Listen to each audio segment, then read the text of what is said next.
So welcome everyone to a new webinar today, which is on setting up your finance function in Web3. So even if you had an understanding of crypto before you took your CFO job, there is no formal onboarding in Web3 and the learning curve kind of feels endless, right? So crypto has been around for a while now, and whether you're crypto native or coming from TradFin background, there is not so much guidance on how to set up a finance function with crypto on your balance sheet.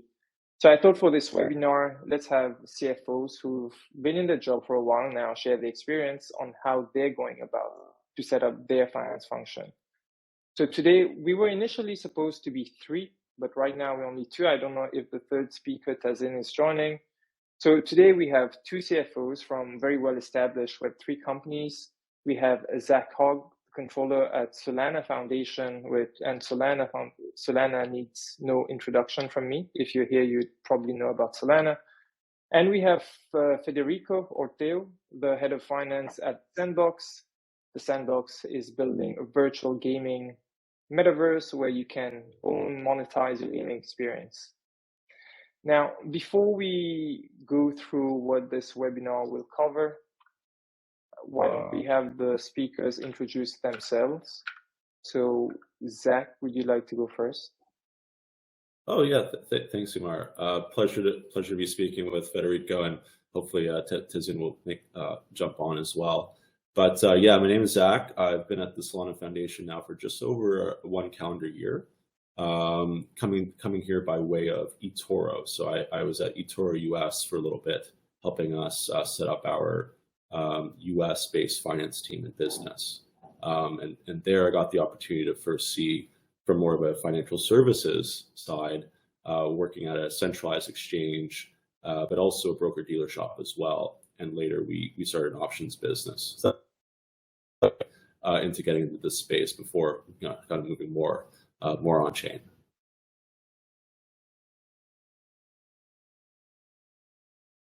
Thank you. And Federico? Hi, everyone. Nice to virtually meet you all. My name is Federico Orteu. I am head of finance for the Sandbox. I'm based in Buenos Aires, Argentina. I've been with the Sandbox for 2 full calendar years now. My previous experience is in the TradFi world. I used to work for Citibank doing leverage loans, high yield, and distressed debt trading. And later on, became part of the Argentine Treasury during the previous administration, where I was in charge of capital markets and insurance market developments. That's how I got exposure to crypto, as I was representing Argentina in the OECD Financial Markets Committee. So my approach to crypto has been closer to the regulatory aspect of things. And that's how I got hold of Sandbox. And it's been a very interesting experience so far, given that I am pretty much involved in all of the aspects of the financial side of Sandbox. I report directly to the CFO, and my main responsibilities are forecasting, budgeting, liaising with investors, and also looking at handling our relationship with banks and handling the fiat treasury and assisting in the handling of the crypto treasury. Perfect. Thanks for sharing. I've invited Alejandra to just come on stage. I will introduce Alejandra. So Alejandra is the new community manager for the Web3 CFO Club, because as some of you know, I've resigned, and this is actually the last webinar I'm doing. So if very quickly Alejandra could come on stage. We didn't plan this, so if you're not able to come right now, there's absolutely no problem. So let me carry on with the agenda of this webinar today. I believe you did go through these bullet points already. I just want to ask you for the Q&A. So at the end of this webinar, we'll have a Q&A, but do feel free to ask your questions throughout the webinar, and the speakers can take them. Then for people who are not familiar with what we're doing with the Web3 CFO Club, even though this webinar is mostly for members, there are a few non-members in the audience today. So our goal really is to help share best practices on Web3 financial operations, we think together as a community, we can accelerate the adoption of cryptocurrencies. Today, we have 700 members from very well-known Web3 companies. And also important is that this community has been created by a company called Request Finance, because a lot of times people don't also know this. So that's what I wanted to share about the Web3 CFO Club. And actually next week at ETH Denver, if you're attending, we are having a side event there, and I'm going to be sharing it in the chat bar very soon. Would be good to see you in person. Lastly, before we start, this webinar is purely for general information purposes only, and it's not a substitute for consultation with professional accounting, tax, or legal advisor. And the last part is quickly just about myself. I've resigned from the club to actually dedicate my time to a project called The Accountant Quits, which is a platform where you can learn Web3 accounting. And if you want to learn more about it, there's a QR code there that you can check out. There's a podcast and there's a course. So with that out of the way, gentlemen, shall we start with the first topic, which is on challenges. Let me just first stop sharing my screen. Perfect. So the first question I have today is on challenges being a Web3, starting out in Web3 rather. So for you guys, what were these initial challenges you encountered when you first started as a CFO at your current company? And can you share some examples that you faced specifically with crypto transactions? Federico, do you want to take it away first? Go, Zach. I mean, I'll leave you there. I'll let you do the honors. Okay, thanks. Yeah, I think Umar, and for everyone listening in, one distinction I think that's good to make, like Federico mentioned, he reports to CFO. I do as well at Solana. So like as a controller, I'm more so directly overseeing accounting and financial operations. So you might not get into as much, digital asset custody or treasury management stuff. But in the role as controller, what I've found in my time is kind of three sort of key areas. Like when you join a company, when you want to come in, and like the challenges that you'll see over the kind of the first year or so of your time taking over a business and trying to get an accounting operation or your own team put together. Luckily, when I joined Solana, I already, as I mentioned, had the experience of working at eToro for a little bit. So I worked at our eToro US business, and there our US business was slightly kind of segregated or just a little decentralized from our main operations. So there I actually got, when I was the assistant controller, I got to help us in-house an accounting team. There was some outside consultants doing some accounting for us. And there I got to, in-house the accounting work, add on another accountant or two, and then build up and scale up the operation from there.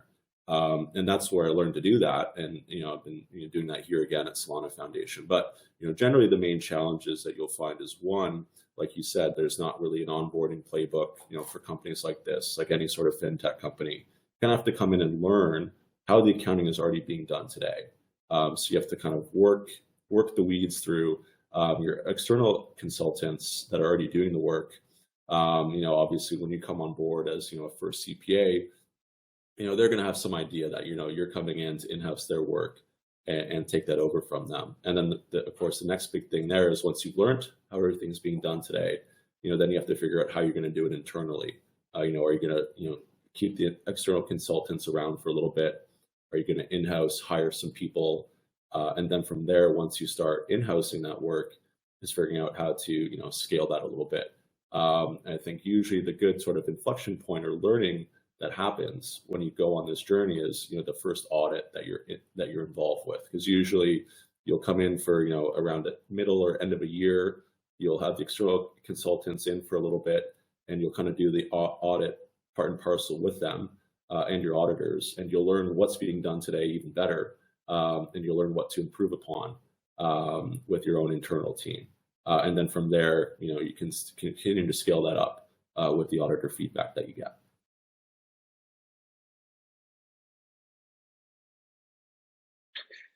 Thanks, Zach, for that. I guess that I will take more of an operational approach, given that when I joined Sandbox, there was Marcelo, one other person, and then myself. So we sort of had to build a lot of things from scratch. And I guess that the first thing that caught my attention was that the lack of expertise and knowledge from many of the suppliers, whether they were traditional accountants or accounting advisors, legal advisors, financial advisors, tax advisors on the crypto space. It's like, so I guess that's sort of one of the biggest challenges, that there is no, if you want, guideline on how things need to be done, which in a certain way can also work to your advantage. I mean, if you bring previous experience from other sectors, you are able to, if you want, pick and choose whatever works elsewhere. But many times, there's sort of a double-edged sword there around how you're supposed to be doing things.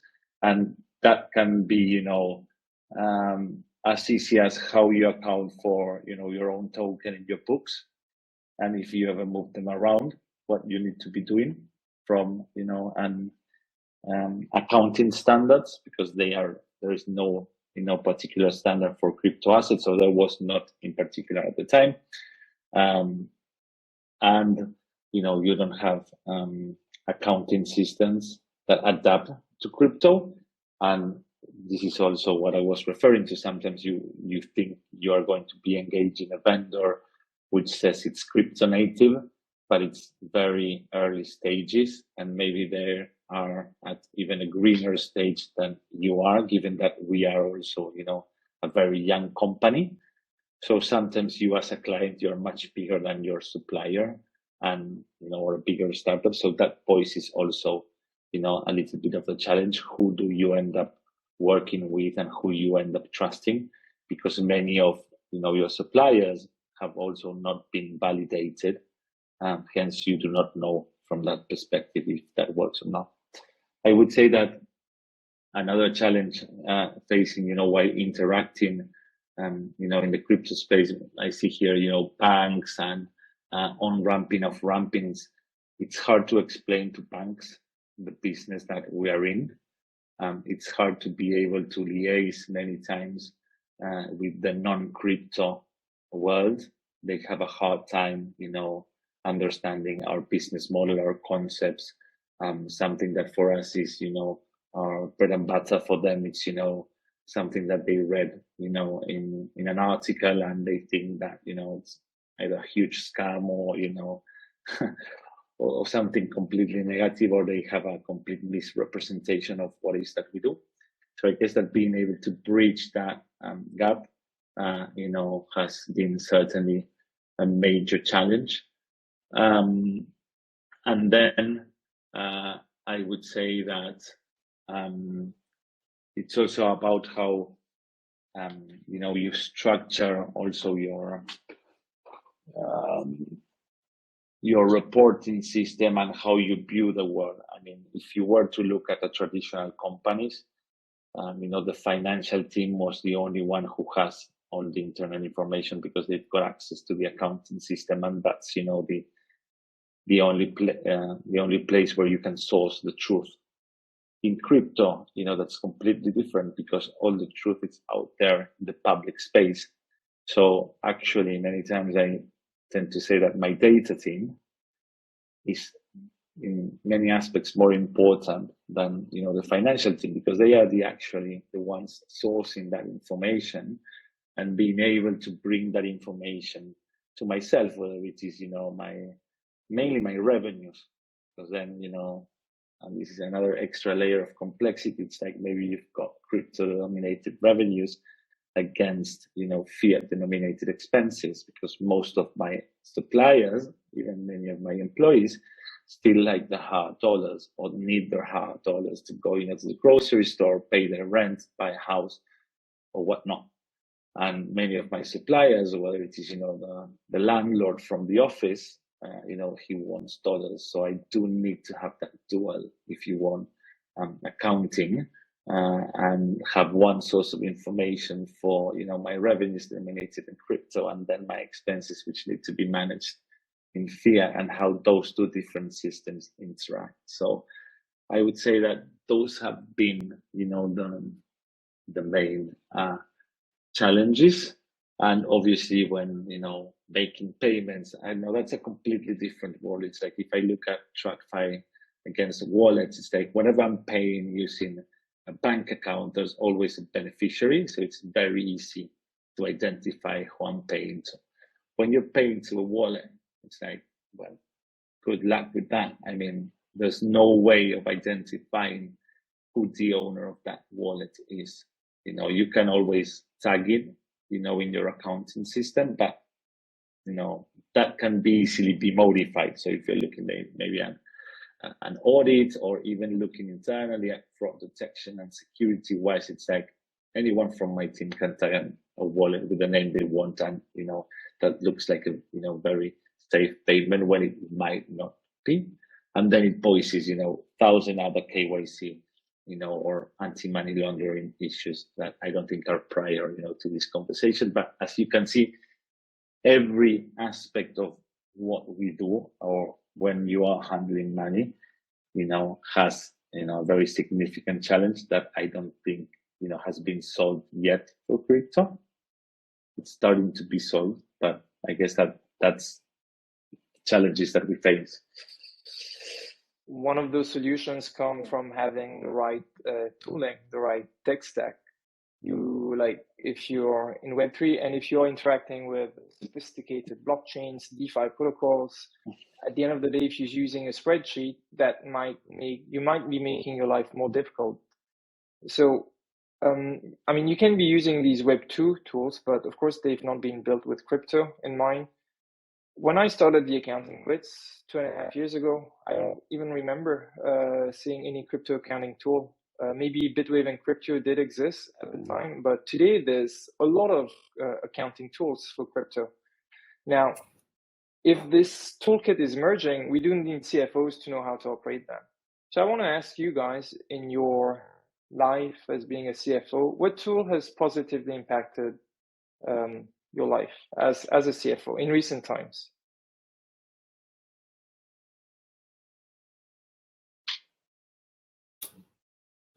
Sorry, Mar. I think the audio just cut out of my earpiece there. You said at which point did it cut off? Just something about in our lives as a CFO, and I didn't get the rest of the question, so I just wasn't sure. Yeah, I was asking. Let's say if there's a new CFO coming, or someone who's been working in Web3 finance for a while, what would you say for you? Like, what kind of tool has worked out the most? And what would you recommend to the new CFO joining this space?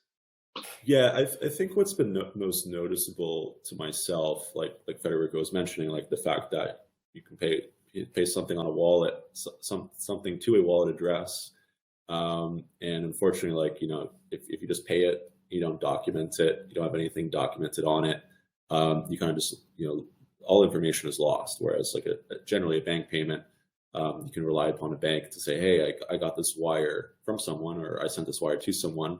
Do you remember what the details were on that? Could you get me some more information on that? And then you'll be able to usually, back into something, find an old email, find some old invoice, find some old, AP payable, and figure it out, or someone will have some more info on that. So when I think of kind of the Web3 space or digital assets and having to do accounting for it, one thing that's been very helpful for us is, especially in situations where on-chain payments, you can make wallets so simply now these days, whereas in a Web2 space, you'd have only a couple bank accounts. People aren't setting up bank accounts all the time, right? There's some rigidness there intentionally, but with wallet addresses and stuff, you can make those pretty quickly. So the tracking of those wallet addresses for any payments is important.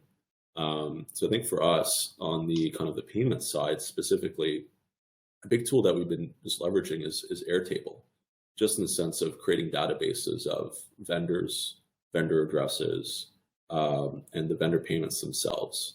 It's actually been I think the most important thing first. As Federico was saying, his data team is probably more important than his finance team for that same reason over here as well. Just in the way that we can create databases of information that isn't like an Excel sheet where you can randomly mess up data, or data integrity isn't so rigid. But that's been kind of the first priority is getting everything into a certain database, and then going forward having an entire history of payments of wallet addresses we've KYC'd or whitelisted with counterparties that we can associate with payments and future payments. I think is kind of like that first thing you need, because like in your Web2 tools like your Bill.coms or your Concur SAP invoices or your GL systems, there's no place to associate a vendor with a wallet address. So these little kind of in-between tools that can give you a database of this information, I think is kind of like the first step. Then you might get into your more crypto native tools, which is like you said, like a crypto subledger where you actually have the transactions. Then you need to actually account for them from the crypto native asset back to like a fiat dollar for financial reporting. But I think getting a clean data set, clean databases of data for addresses, for your own addresses, for on-chain payments is very crucial. Because at the end of the day, like an auditor can come in, you can say like, oh, we have a transaction hash. That's not good enough. You need more information behind it. Same with a bank account, right? If you have bank payments coming in, coming out, like I said, you could probably rely on the bank to help you out, help you get some more information on that. But at the end of the day, if you don't have any more information on it, the auditor is still gonna look down upon you and ask some more questions, right? So I think that's the first step, is really getting clean databases of data on these on-chain activities before you get to those sort of next steps.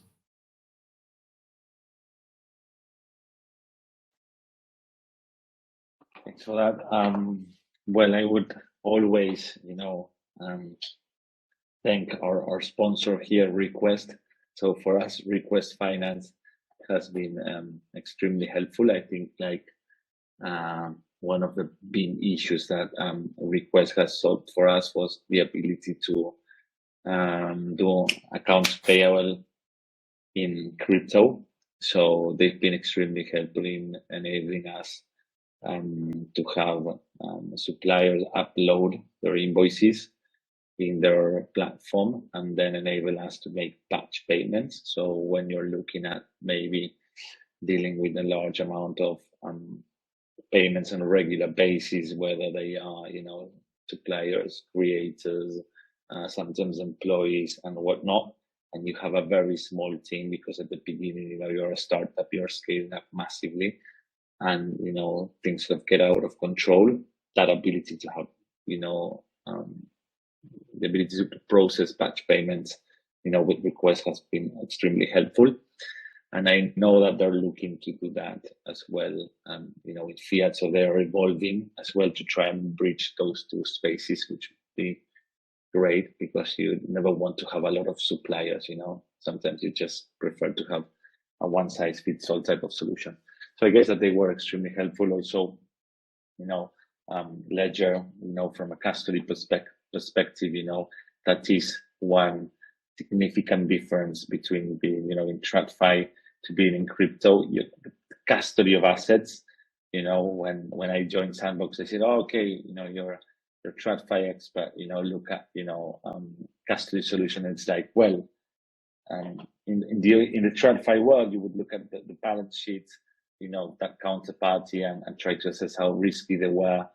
And when you're looking at crypto type of custody solution, it's more of a chief information or chief security officer type of question, and not so much for the finance guy, because at the end, if that custody solution is robust or not has nothing to do with finance. It has to do with cybersecurity and very tech intense. So I guess that from that perspective, Ledger has been great. They enable us to sleep at night, even though we know that our assets are saved. And then I would say that some other intermediate sort of payment solutions, as Gnosis or Credo, has also been instrumental, because the governance of those wallets and your ability to create rules around the governance of the wallets and have them implemented in a user-friendly way is not always that straightforward. There's always, a trade-off between security and ease of use. So we tend to, maybe use different suppliers for different things. So like Ledger, until they developed a new version, their UX maybe wasn't that great, but their security, solution was great. So you needed something in like a mid layer to enable your day-to-day usage.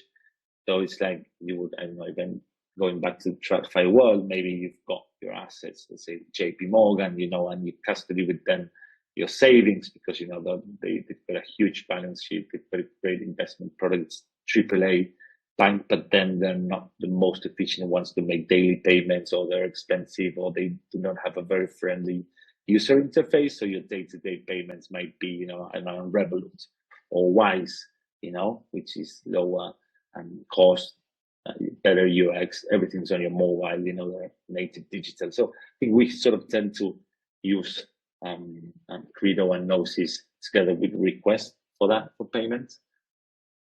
And then crypto accounting wise, that has been a challenge. I mean, Crypto, Bitwave, they've been around. We've been in touch with both. We are engaged with, one of them still implementing it.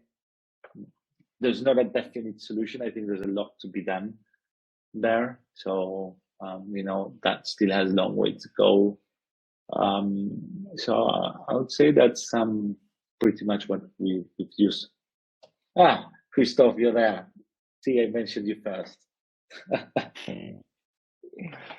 All right, very clear, guys. So it's from what you just said, if I summarize it, a new CFO, they don't have to overthink it. So they need something for wallets, something for accounts payable, accounts receivable, and they need a crypto subledger.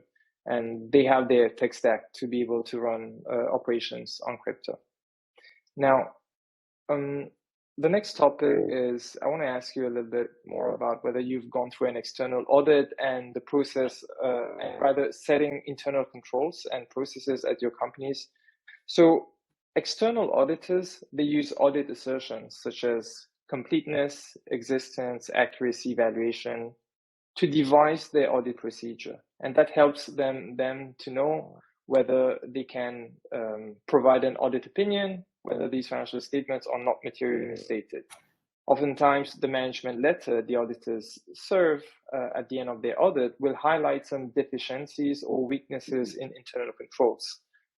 Given the lack of literature around setting up a finance function for Web3 companies, especially around wallet management policies, I want to ask you, if your company has already gone through an external audit, what are some of the learnings you've gathered? For example, on having proper documentation and policies?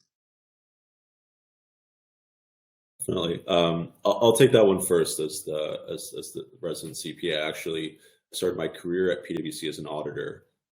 Lucky me, so I did that until I was an experienced senior associate here in New York, out of PwC's technology, media, telecom market team, and there I actually had the privilege of about half my time I spent with fintech companies in an emerging company services ECS practice.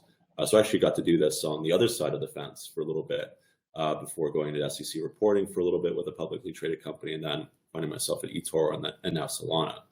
But I think from my time doing that, from being on both sides of the fence, doing both, fully substantive audits, doing integrated audits, which are controls reliance, having a control opinion for public companies under SOX 404 here in the US, and then seeing, the smaller fintech companies, and then, being internally at a fintech company, doing a couple audits, and then doing a couple audits that are technically PCOB, if you're a broker dealer.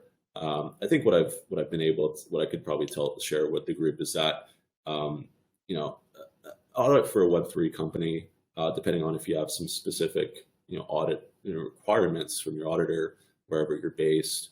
You're going to have a similar sort of expectation as like a basic fintech company. The auditors are going to come in, they're going to expect some sort of level of business processes, key controls over financial reporting, or what I like to call KCFR. So you're going to have some, business process narratives established, and you have to have some sort of idea of like, okay, what are our controls? What do we do on a day-to-day basis, to prevent, someone from submitting and approving a transaction on their own? How do we, maintain that, the signing authority of the firm for like bank transactions is always being, used in good faith, that the right people are approving those transactions and sending out those payments. Even if these controls aren't going to be ones that the auditors are going to test, they're going to want to see that there is some sort of framework in place at your business that they will take back for their walkthroughs. They might do a couple control samples, but they're not going to be looking to do any sort of controls reliance from a control testing perspective, or issue some sort of opinion on your controls directly in your audit, unless there are actual audit requirements for wherever you're regulated that might require that. So interestingly enough, Umar, when you ask that there's no specific audit requirements for auditors for Web3 companies in Switzerland, where the Solana Foundation is based, they're actually pretty forward-thinking. This is why some foundations are based there. Specific regulatory authority for foundations, and the Swiss auditors that are based there already kind of have a framework in place for what they expect the controls to be. So there's already quite a, I'd say, robust rubric in place there. But again, they're not going to audit the controls in terms of control testing as part of the audit, but they will assess the internal control system that you have in place there. So again, I'd say it's a similar kind of thing as a fintech company. The auditors will come in, they're going to do a fully substantive audit, but they're going to expect that you have key controls over financial reporting in place to rely on the audited numbers. But again, like there might be a specific region or regulator that you're already located in, where they might have some more specific a more specific idea of what they're looking for that internal control system to look like. Maybe I have a follow-up question, Zach. Yeah, I see a lot of companies now, accounting, auditing companies, they sell a service called being audit ready. So they would come before the actual audit and help you get audit ready, and then they would come and audit the financial statements at year end. So has this also been an observation that you've made? But actually what I wanted to understand, and I think what some of the audience today, if maybe they've not done this exercise, what actually goes in this audit readiness exercise? I mean, great question. I've never ever contracted someone to come in and say, hey, like, help us be audit ready. That's usually internally, something that we're doing ourselves, or again, like that sort of kind of handoff between external accountants coming in when you come on board the first time, and learning everything that they're doing, and taking your own sort of approach to things as you in-house your own sort of team and bring in people. That's kind of the only time that I've ever been involved with saying, like, are we using someone externally to help us get audit ready? Because that's who we've been using for accounting before that. But I mean, I'd presume that you're doing the same thing that you're doing, or that normal CPA would be doing. They're coming in, they want to see what is actually how things are actually being recorded. So they're going to want to know the same as when a new CPA comes on board. They're going to want to know, how are we doing AP? How are we doing accounts receivable? What are we actually doing for a month-end close? Like what accounts are we reconciling? What accounts are we not reconciling? How are we getting detailed listings for support? How does support actually come through the accounting system? Like if someone asks us to pull a transaction, support, like where do we get that? How does it look? I presume these services, they're just going to help you kind of get your books in order ahead of an audit, but they're going to be doing the same things that if you in-house and hire a CPA, that they're going to have the experience of having been through audits. They're going to know what auditors are looking for in testing, and really just helping you get through that the first time. But I wouldn't say that there's anything more secretive, or there's no real special sauce to it other than making sure that your books have support behind them. And when you're doing a fully substantive audit, something gets pulled out of a detailed listing is figuring out how do you actually support that transaction for an auditor. I'm not sure if that necessarily answered the question, but I'd presume that anyone coming in to help you be audit ready is someone just like your own internal CPA coming in to do that for you normally. Thanks, Zach. Yeah. You're on mute, Federico. Sorry for that. It's hard for me, being such an expert, to add anything valuable to that. I guess I'll focus on what we might have experienced practically whenever we were doing our day-to-day accounts and we're interacting with auditors. I guess that, as mentioned before, the accountants or the advisors also lack the particular knowledge, and that happens as well with the auditors. So I guess there is a lot of hand-holding and a lot of explaining to be done. What we have done in order to try and mitigate that with regards to, what you were saying, putting checks and balances in place and how things get recorded, is to try and, do as much as we can to replicate what is being done in the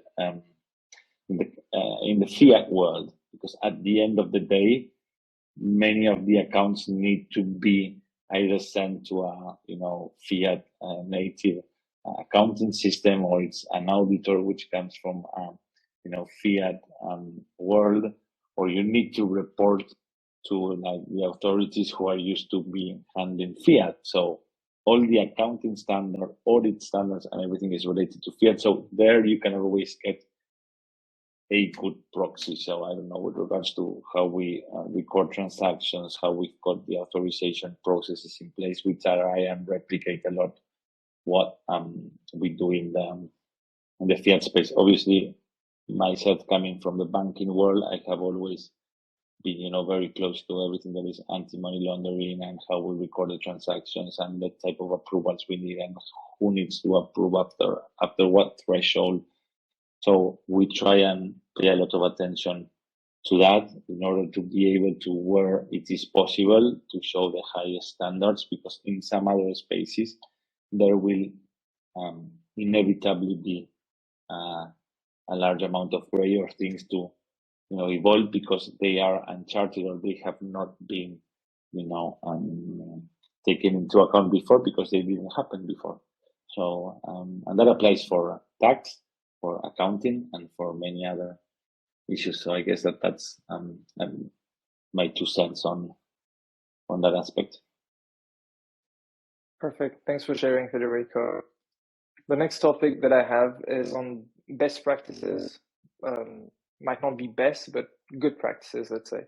So good wallet hygiene is, if you're a CFO, it's a good control to have, and it helps to ensure you have completeness and accuracy of these underlying subledgers when they flow into your ERP. Some CFOs I speak with, they are of the opinion that wallet should be by type of transactions. That is, marketing, like one wallet for marketing, one wallet for revenue. Others would say, no, it has to be maybe by customers, by project. When it comes to, or again, another example, if for instance, you're staking your assets and earning rewards, it might be more efficient to create an automation with that wallet address, right? To post that journal entry into your GL. So you don't want to be commingling, like mixing the sources of your funds from different wallets. So based on your experience, could you share some good practices for proper wallet hygiene and management, and what has worked for you? Federico, do you want to take this one away first? You didn't get to share too much on the last question. Federico, you're muted. You're on mute though, sorry. Sorry, I was saying I would love to hear you go first, Zach, so I can copy whatever you do. Now, jokes aside, it's hard to talk about, best practices, because I encounter this issue over and over again. And I think there are, pros and cons to both approaches. We've looked into, for example, trying to set up wallets by type of transactions. But then later on, what you would encounter, and that depends also on the size of your business, it's like, for example, I've got 9 different, office locations, and I've got around 11 different legal entities. So that means that I have to replicate, 11 times, all those type of transactions. So that ends up being, a huge amount of work in order to track those wallets and to keep that updated and look at that. And later on, you need to be able to have your accounting system, look at that and account for that. So that is actually hard. But then the flip side to that is that if you do not do that, then sometimes it's hard, as I was saying before, to identify who you are paying to or who you are receiving money from, because those wallets are not identified. So that is actually a big challenge. And I think it depends on your type of business and your business setup. I wouldn't say there's a one size fits all. And I guess that's where my data team sometimes comes in really handy, because it's like we tend to look at identifying many times transactions, or for example, collections. We collect mainly in a very small number of wallets, and later on look at launching queries against smart contracts in order to identify the different transactions, and in order to try and tag them and then produce internal reports, rather than have, I don't know, one wallet for each type of asset that we sell or for each collection.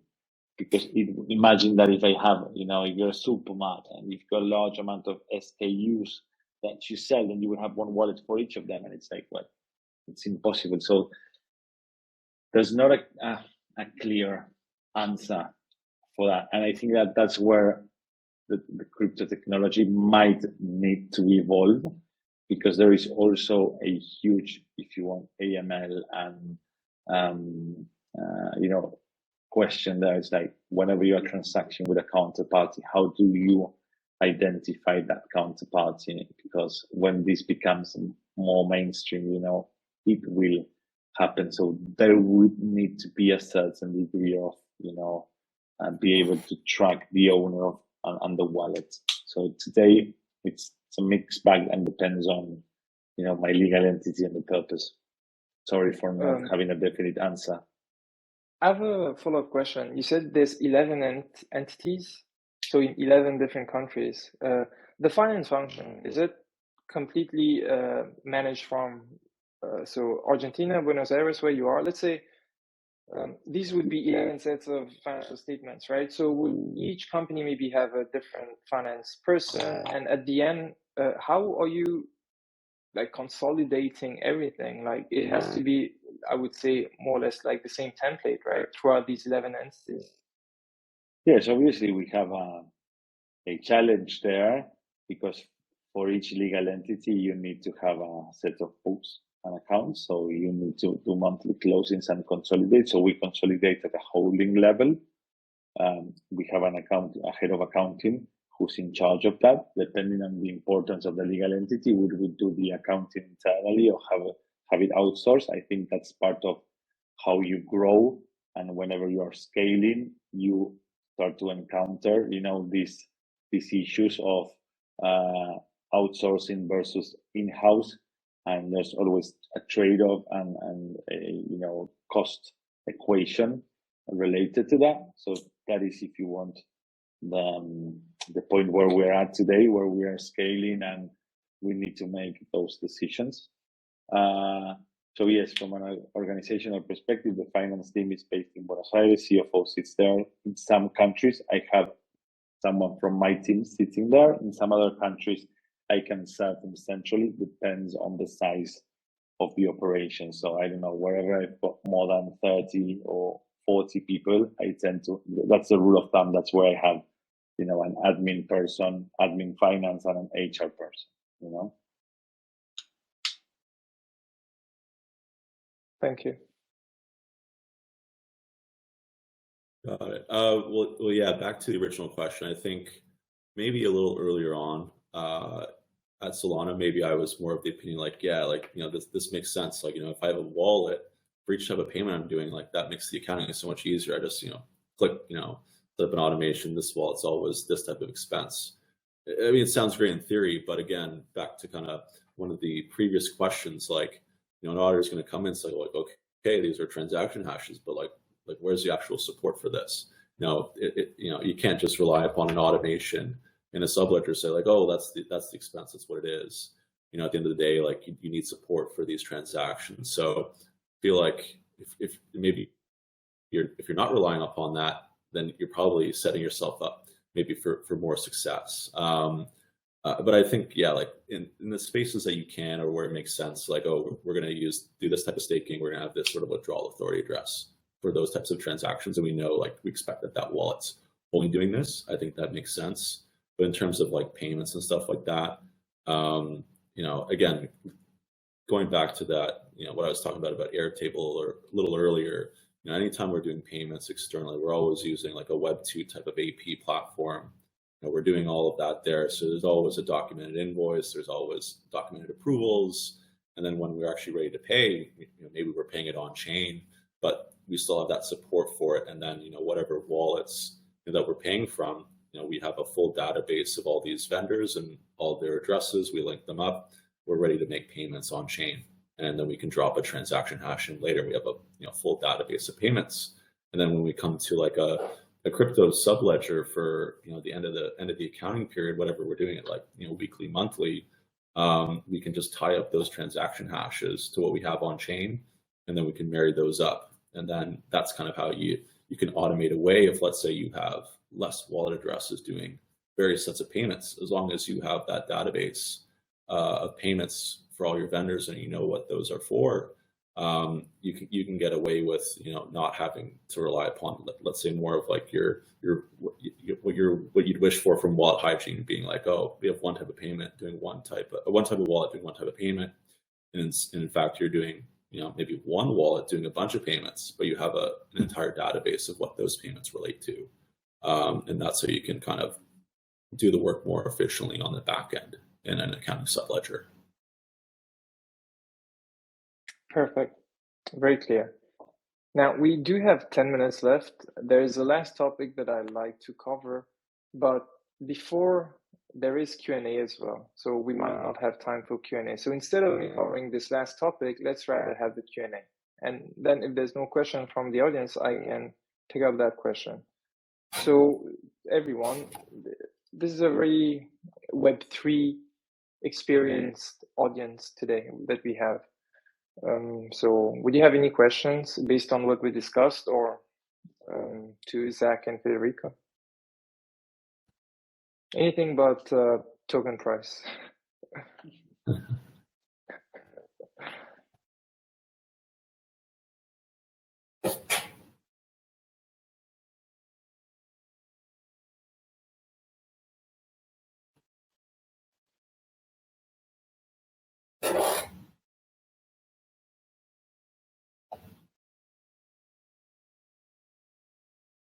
All right, so since we don't have any questions coming,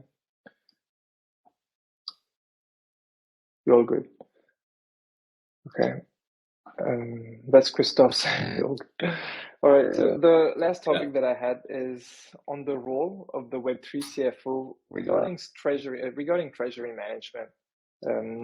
So as compared to the traditional CFO not dealing with crypto, the CFO in Web3, of course, they have unique challenges that come with managing the treasury function, especially for a new CFO. So having to manage treasury across multiple chains.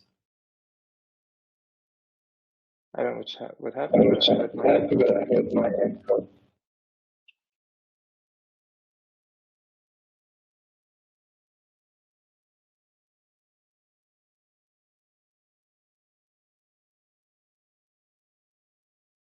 Umar, I guess we could take your last question while you're on mute. So yeah, in terms of like the role of the CFO in Web3 and treasury management, I think coming from the lens of being like a controller, more accounting, what I'd say is like important for like a company that's like looking for a CFO or what sort of background they might be looking for. Obviously, like the knowledge of the space is like very important. I think the specific like on-chain management of assets and stuff like that is very specialized. You can't bring someone in that doesn't have any experience with that. I think that would be kind of an easy one to shoot down. Generally speaking, I would be surprised if a business didn't have some sort of specialist already on board that have like some sort of on-chain operations experience. But I think like for the similar experience that I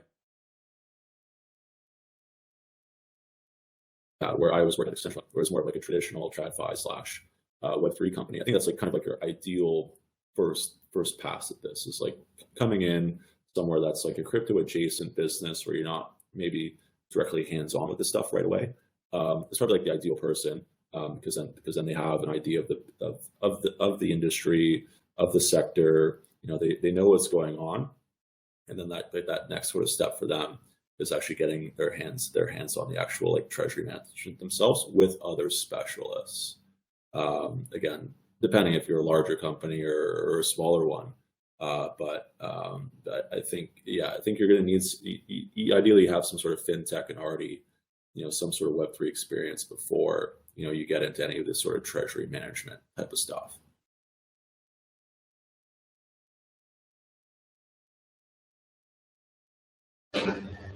I agree with Zach. Like if anyone in your team which has experience on the crypto space, you might be a little bit lost with how it works, whether it is only from setting up your mass wallet and the different chain and the different tokens and the different products, and it's not straightforward. I think like we encounter that with new users all the time when we want them to make to our platform. Someone not coming from the space, there is a gap that can be bridged, and if you're not the CFO role where you're managing large amounts of assets and you've got a great deal of responsibility, and you've someone covering your back on that paper, you need to have at least some interest and some understanding of how things work. That you be able to get the right person in place and avoid landmines. We have been in the last, since I've joined Sandbox, I would, but we've been lucky to avoid many of the landmines that have exploded, but you could have gone to situations where you could have lost a lot of resources. You were, careful enough and didn't understand who you are dealing with and what type of releases you are getting. So I guess that ability to navigate the space, given that there are many solutions out there that have not been tested and do not have a track record, and there's a clear reference. It's like I was saying before, like the custody solution, you notify your golden or your S&P or Moody's credit ring, and that will give you a lot of information around the account. You don't have that today. So there is a lot of that division that needs to be done on your own. That's I could add. I see some questions from Vincent. I don't know, Kumar, if you want to make that, or if we should just try and answer that. Again, yeah, let's get some of Vincent's questions. I am Alejandra, stepping in because Umar's having a So yeah, if Zach or Federico wants to go ahead.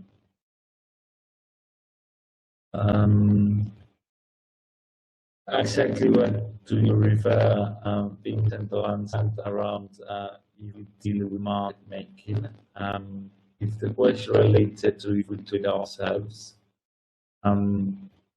yes, no, we are not business of market making.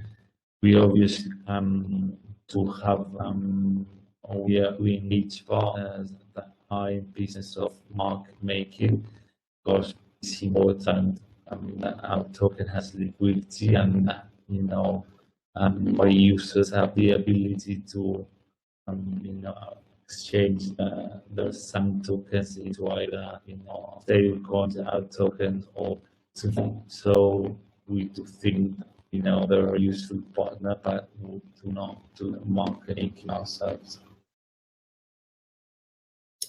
Yeah, I think from the Solana side, I'm getting a bit of an echo. Yeah, let's try that. I think that might be it. Okay, great. Yeah, just to answer the couple questions that came up. So no, Solana Foundation, we are a Solana layer 1 foundation that we're established to help promote the growth of this decentralized Solana ecosystem. So we're primarily engaged with issuing grants to folks that are building on Solana. And in addition to that, I think there was a question about Web3 tooling, and someone was asking about crypto subledgers. So I guess a couple points to kind of end off from my side on these couple questions is that I think one other thing that people do in Web3 is making on-chain payments. And sometimes we have to make a lot of payments. It can be very tough if you're trying to do a bunch of USDC transactions. Click through Circle at a minting site, add a wallet, add a payment, bunch of clicks. So one tool that we've leveraged since I've come on board is Zamp Finance. I think they're now associated with the brand Roma, but they're a great on-chain payments tool for us, where we can do batch transactions. We can upload a batch of payments. So we have, like I was talking about, these Airtable databases that I've come back to on a few answers. We leverage that into kind of a CSV upload, and then it creates an on-chain payment set of payments for us, which is great in terms of going back to those controls that your auditors might want, where you can still have submit and approve sort of functionality, and maybe what's not normal bank payment. So that's been helpful for us. And then the question on the crypto accounting or the crypto subledgers. So Solana is a bit more unique in its setup. It's a little newer than some of the other more popular chains like Ethereum, for instance. And it has some native complexities with stake accounts and staking and stake account ownership. So for us, we've been happily working alongside CryptoWorth, who've been providing us a flexible product to fit our needs with those respective Solana specific complexities. So that's who we're using. That's who we're using today.